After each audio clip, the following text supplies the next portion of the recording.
తర్వాత కీమా వేసుకోండి ఫ్రెండ్స్. తర్వాత ఆనియన్స్ వేసుకోండి. తర్వాత అల్లం వెల్లుల్లి పేస్ట్ వేసుకోండి ఫ్రెండ్స్. తర్వాత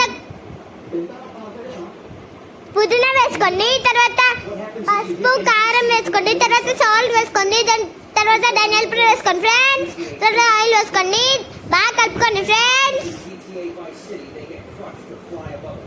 తర్వాత వాటర్ వేసుకోండి ఫ్రెండ్స్.